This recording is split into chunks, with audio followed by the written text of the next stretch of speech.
Suroto yang merasa keberatan pun menyampaikan keberatannya tersebut kepada Nenek Darwati. Meski sebenarnya Suroto memang sedang memiliki uang, namun uang tersebut dia simpan sebagai uang jaga-jaga. Halo Sobat Pena, apa kabar hari ini? Assalamualaikum warahmatullahi wabarakatuh. Hari ini kita akan kembali membahas kejadian-kejadian mengerikan, kisah nyata yang terjadi di muka bumi ini. Kisah kali ini terjadi di Ngawi, Jawa Timur pada tahun 2024. Bercerita tentang seorang wanita lanjut usia yang mengalami nasib tragis. Dia ditemukan tidak bernyawa dalam kondisi yang benar-benar mengerikan. Kaki dan tangannya terikat, mulutnya tersumpal kain di dalam rumahnya sendiri. Tindakan keji ini dilakukan oleh penghuni kosnya sendiri karena merasa panik saat dia terpergok mencuri di rumah korban. Bagaimana cerita selengkapnya tentang kasus yang satu ini? Langsung saja kita bahas di Kata Pena.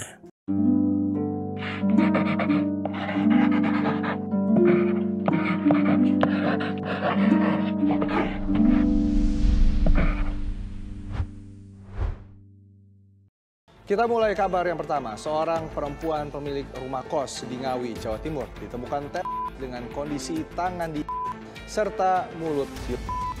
Sebelum kita mulai ke ceritanya, jangan lupa untuk subscribe channel ini dan bagikan video ini ke teman-teman kalian. Cerita ini dibuat berdasarkan berita yang sudah beredar dan diterbitkan oleh beberapa media publik yang aku sajikan dan aku rangkum dalam bentuk alur cerita. Kita mulai ceritanya. Jadi sobat, di Ngawi, Jawa Timur, ada seorang wanita lanjut usia yang mana usianya itu sudah sekitar 78 tahun. Wanita ini bernama Darwati. Dia biasa dipanggil dengan sebutan Nenek Darwati.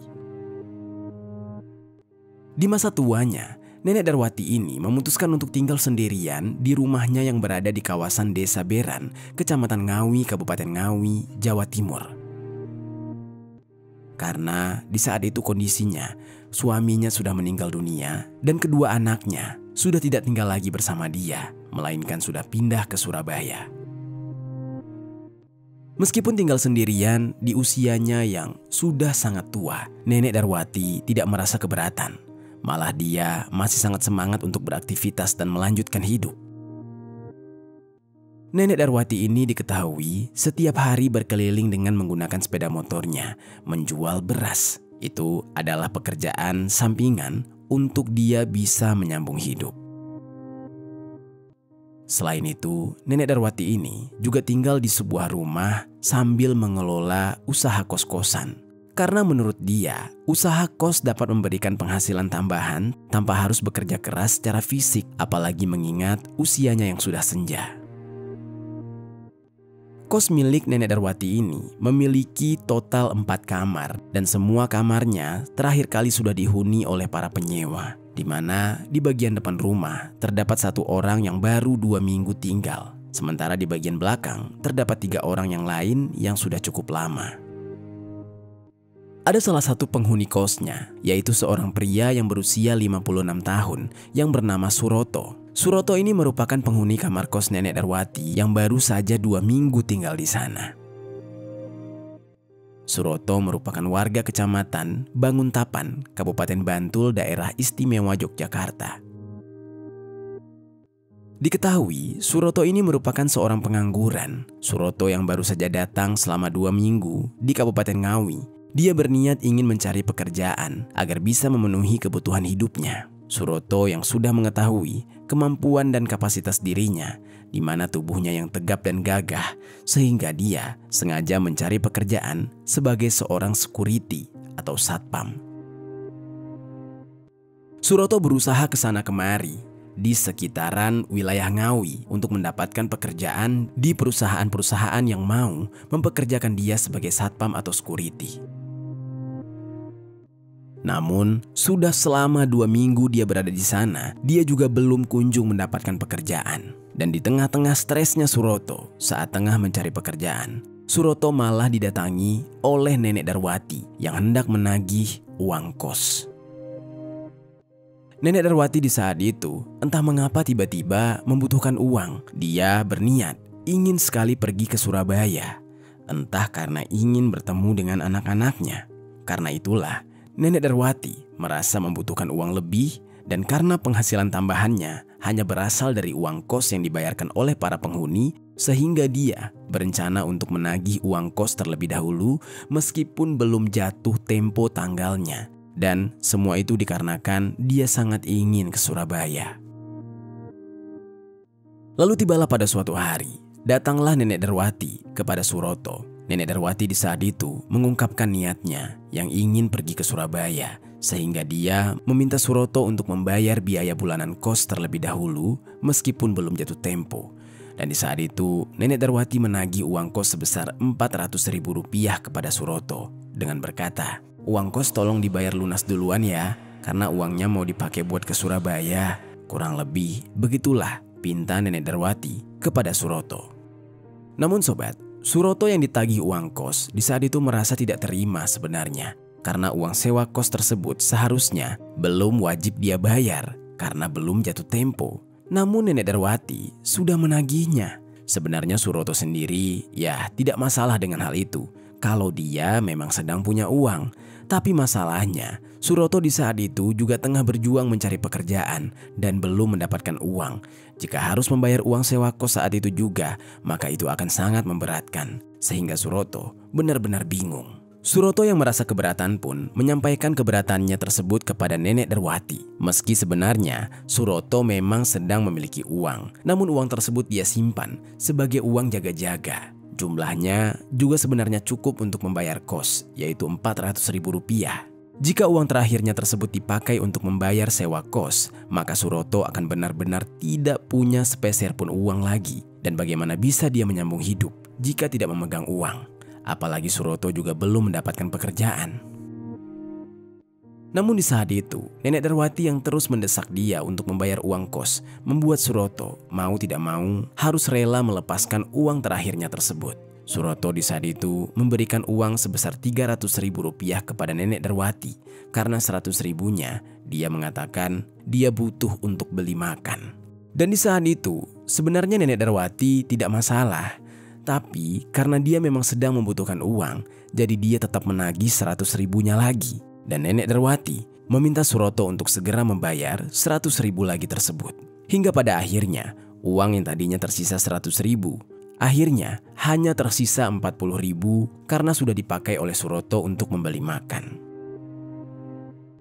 Kembali lagi setelah itu, Nenek Darwati menagih sisa 100.000 kepada Suroto. Dia pun semakin bingung bagaimana dia bisa melunasi sisa uang sewa kos. Sementara dia benar-benar belum punya pekerjaan. Dan karena tidak bisa melunasi sisa uang tersebut, Suroto di saat itu berniat untuk melarikan diri. Singkat cerita, pada hari Selasa tanggal 14 Oktober tahun 2024, Suroto yang sudah bulat tekadnya untuk melarikan diri, akhirnya diam-diam pergi dari kamar kos agar tidak ketahuan oleh Nenek Darwati. Dan dia benar-benar ingin menghindari untuk melunasi uang sewa kos. Namun ketika Suroto ingin ancang-ancang melangkah pergi dari rumah Nenek Darwati, tiba-tiba saja pandangannya jadi berubah. Dia terfokus pada barang-barang berharga milik Nenek Darwati yang ada di dalam rumahnya. Suroto yang di saat itu memang sedang dalam kondisi terjepit ekonominya dan sedang tidak memegang uang, tiba-tiba menjadi gelap mata. Seketika dia berpikir kalau dia ingin melarikan diri, mengapa tidak sekalian saja dia mencuri barang-barang berharga di rumah Nenek Darwati sebelum nantinya dia melarikan diri dan punya pegangan. Lalu secara diam-diam sambil mindik-mindik, Suroto pun masuk ke dalam rumah Nenek Darwati. Kemudian dia menuju langsung ke kamarnya. Mengetahui Nenek Darwati yang sudah tertidur pulas, lantas Suroto yang tidak mau buang-buang waktu dan agar tidak segera ketahuan, langsung dengan cepat meringkus beberapa barang, yang mana di sana ada beberapa barang berharga yang berada di dalam tas Nenek Darwati. Di antaranya ada sebuah handphone, uang sebesar Rp397.000. Saat dia hendak mengambil barang-barang tersebut, apesnya tiba-tiba Nenek Darwati malah terbangun dan dia langsung memergoki aksi pencurian yang dilakukan oleh Suroto. Nenek Darwati di saat itu yang memergoki rumahnya sudah dimasuki oleh orang lain dan barang-barangnya berada di tangan si pencuri, lantas berupaya untuk berteriak minta tolong. Di sisi lain, Suroto yang di saat itu ketahuan jadi panik karena Nenek Darwati terus-menerus berteriak. Suroto menjadi ketakutan. Dia takut ada orang yang akan mendengar teriakan Nenek Darwati dan mungkin dia bakal dihabisi. Apabila ketahuan, dia bisa dikeroyok massa. Di tengah kepanikannya tersebut, Suroto tiba-tiba melayangkan pukulan yang sangat kencang ke arah wanita lanjut usia tersebut. Nenek Darwati yang menerima pukulan yang sangat kencang lantas membuat kepalanya menjadi pusing dan sangat-sangat berat. Dan ternyata pukulan dari Suroto ini membuat kepala Nenek Darwati menjadi bocor dan mengeluarkan cairan merah yang mengalir sampai ke wajahnya. Masih belum puas juga, Suroto kembali melayangkan pukulan berkali-kali hingga totalnya sebanyak 7 kali ke arah wajah Nenek Darwati. Karena pukulan tersebut, Nenek Darwati yang merasakan sakit yang begitu dahsyat tidak bisa melawan. Tubuhnya yang sudah rentah semakin melemah akibat kekerasan fisik yang dia terima. Cairan merah keluar dari kepalanya dan membasahi kasur di kamarnya tersebut. Meskipun begitu, rupanya Suroto juga masih belum puas. Dia ingin memastikan Nenek Darwati ini benar-benar tidak bernyawa. Dia menyerang Nenek Darwati kembali dengan merangkul dan mendorong, kemudian membanting tubuh renta Nenek Darwati ke lantai. Seketika tubuh rentanya terkapar tidak berdaya. Dia sekarat di lantai dengan cairan merah yang mengalir deras dari luka di sekujur tubuhnya. Nenek Darwati yang mulai sekarat tidak dibiarkan begitu saja oleh Suroto. Suroto yang di saat itu mencari-cari barang di sekelilingnya menemukan sebuah selendang di sana. Kemudian dia menggunakan selendang tersebut untuk mengikat bagian wajah Nenek Darwati, mengikat matanya, serta menyumpal mulut Nenek Darwati dengan kain selendang tersebut. Suroto yang juga menemukan lakban di dalam kamar Nenek Darwati. Dia menggunakan lakban tersebut untuk melapisi atau merekatkan bagian mata serta mulut Nenek Darwati. Suroto juga mengambil taplak meja di sekitarnya untuk mengikat kaki dan tangannya. Nenek Darwati di saat itu yang sudah mulai sekarat, kondisinya kritis. Dia tidak segera mendapatkan pertolongan. Akhirnya meregang nyawa karena tubuhnya yang sudah rentah menerima kekerasan fisik yang begitu brutal. Seketika dia tewas dalam kondisi tubuhnya yang terikat. Lalu Suroto yang melihat Nenek Darwati sudah tidak bernyawa lagi. Dia hendak buru-buru melarikan diri. Namun sebelumnya, dia terlebih dahulu mengambil harta benda yang ada di sana. Dan sebelum dia benar-benar pergi dari sana, Suroto malah melapisi jasad Nenek Darwati dengan menggunakan kain terlebih dahulu, ditutup sedemikian rupa. Setelah semuanya rapi, barulah Suroto langsung keluar dari sana. Ketika dia hendak melarikan diri, tiba-tiba dia melihat adanya sebuah sepeda motor yaitu Honda Beat dengan nomor polisi AE3826JAW yang terparkir di depan rumah Nenek Darwati. Saat itu dia langsung mengambil motor tersebut. Kemudian menggunakan sepeda motor itu, dia langsung melarikan diri. Dia melewati area jalan keluar lain bukan melalui pintu depan agar tidak ada satupun yang mencurigai dia. Saat itu, Suroto berniat ingin melarikan diri ke daerah Indramayu, Jawa Barat. Suroto menggunakan uang hasil curiannya untuk ongkos melarikan diri. Dan singkat ceritanya, saat dia sampai di Indramayu, itulah kemudian di mana Suroto menjual motor milik Nenek Darwati dalam kondisi bodong. Dari uang hasil menjual motor tersebutlah, Suroto menggunakannya untuk biaya melarikan dirinya lagi dan hidup sehari-hari di dalam pelarian. Sementara di sisi lain, keesokan harinya, setelah kejadian tersebut terjadi, tepatnya pada hari Rabu tanggal 15 Oktober tahun 2024, sekitar pukul 11 pagi. Salah satu anak dari Nenek Darwati yang tinggal di Surabaya, di saat itu merasa gelisah. Dia merasa khawatir kenapa ibunya, yaitu Nenek Darwati, tidak pernah menghubunginya. Biasanya komunikasi mereka tidak pernah putus sehari pun. Dan di saat itu dia mencoba menghubungi Nenek Darwati, juga tidak bisa dihubungi. Handphonenya mati. Dan oleh karena itu, anaknya kemudian memilih untuk menghubungi tetangga yang tinggal tidak jauh dari rumah Nenek Darwati. Tetangganya itu bernama Kuntoro Jati. Anak Nenek Darwati meminta Kuntoro untuk memeriksa keadaan ibunya karena ibunya sudah tidak bisa dihubungi. Dia takut ibunya kenapa-napa. Dan Kuntoro yang di saat itu dimintai tolong kemudian langsung menuju ke rumah Nenek Darwati.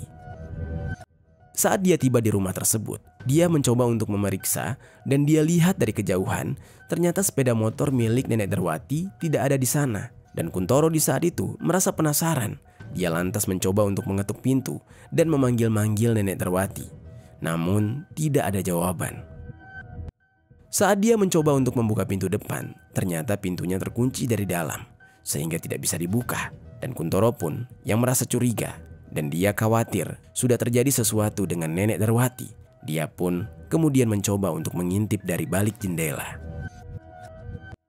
Saat dia mengintip, alangkah terkejutnya Kuntoro ketika itu dia melihat sebuah pemandangan yang mengerikan, yaitu tubuh Nenek Darwati sudah dalam kondisi yang mengenaskan, terlapisi oleh selimut dengan kondisi yang terikat dan mulutnya disumpal. Kuntoro yang seketika panik, dia pun menghubungi anak Nenek Darwati untuk mengabarkan tentang apa yang dia lihat. Dia sambil berteriak-teriak memanggil warga sekitar dan melaporkan ke perangkat desa setempat. Dan di saat itu, perangkat desa yang mendapatkan laporan juga langsung melaporkan kembali kepada pihak kepolisian. Pihak kepolisian langsung bergerak ke lokasi dan ketika mereka datang, pihak kepolisian langsung mendobrak pintu rumah Nenek Darwati. Setelah didobrak, disitulah pemandangan yang mengerikan terlihat. Mereka disambut dengan ceceran cairan merah di lantai di sekitar jasad Nenek Darwati yang sudah berlapis-lapis selimut. Saat dilakukan pemeriksaan, ternyata jasad tersebut adalah benar jasad Nenek Darwati. Dan atas temuan ini, lantas para tetangga mengabari anak-anak Nenek Darwati. Dan sementara warga mendadak geger, tidak percaya jika apa yang mereka lihat ini adalah kejadian yang mengerikan di desa mereka. Jasad Nenek Darwati di saat itu akhirnya dibawa ke Rumah Sakit Umum Daerah Dr. Suroto Ngawi untuk keperluan otopsi. Dan setelah melalui proses pemeriksaan otopsi, dari hasilnya menunjukkan adanya tanda-tanda kekerasan di tubuh Nenek Darwati, terutama di bagian kepala serta pelipisnya. Dan diketahuilah penyebab dari meninggalnya Nenek Darwati ini adalah penyumbatan pada saluran pernapasan, karena di saat itu mulutnya tersumpal oleh kain. Sementara di lokasi kejadian, polisi melakukan olah TKP, mencoba mencari tahu barang bukti dan meminta keterangan para saksi yang dapat membantu mengungkap siapa pelaku dari kekejian ini. Saat melakukan pemeriksaan, polisi mencurigai keterlibatan dari salah satu penghuni kos, yaitu yang bernama Suroto. Karena berdasarkan kesaksian salah satu tetangga, ada yang melihat bahwa 1 hari sebelum kejadian ini, Nenek Darwati sempat berdebat dengan salah satu penghuni kos, yaitu si Suroto. Dan hal itu diketahui karena posisi kamar Suroto yang memang berada di area depan. Selain itu, saat ditemukannya jasad Nenek Darwati, Suroto juga sama sekali tidak kelihatan di sana dan tidak bisa dihubungi karena sudah kabur. Polisi yang merasa curiga dengan keterlibatan Suroto kemudian memburu Suroto. Di dalam pemburuan tersebut, polisi pada awalnya sedikit kesulitan karena Suroto cukup pandai dalam melarikan diri. Apalagi Suroto juga sudah menjual barang bukti. Lalu di sisi lain, jenazah Nenek Darwati yang sudah selesai diperiksa kemudian dipulangkan kepada anak-anaknya. Kepergian Nenek Darwati meninggalkan luka yang mendalam bagi mereka. Mereka merasa menyesal mengapa selama ini mereka meninggalkan ibu mereka tinggal sendiri. Mereka berandai-andai jika saja Nenek Darwati tinggal bersama anak-anaknya, mungkin saja kejadian ini tidak pernah terjadi. Begitu juga dengan warga sekitar yang mengenal baik Nenek Darwati. Mereka merasa terpukul. Para warga serta keluarga dari Nenek Darwati meminta pihak kepolisian untuk segera menangkap pelaku dan memberikan hukuman seberat-beratnya. Dan sementara itu di sisi lain, polisi yang masih memburu Suroto akhirnya dapat melacak keberadaan Suroto melalui bukti rekaman CCTV. Berdasarkan hasil pelacakan polisi, diketahui Suroto ini ternyata melarikan diri ke daerah Indramayu. Dan polisi yang sudah mengetahui tempat persembunyiannya akhirnya langsung menuju ke Indramayu dan dapat menangkap Suroto di sana, tepat pada tanggal 24 Oktober tahun 2024. Saat dia hendak ditangkap, polisi sempat kesulitan karena Suroto ini melarikan diri. Suroto yang berupaya melarikan diri pun membuat polisi terpaksa menembakkan timah panas ke kedua kakinya hingga akhirnya dia menyerah dan lumpuh.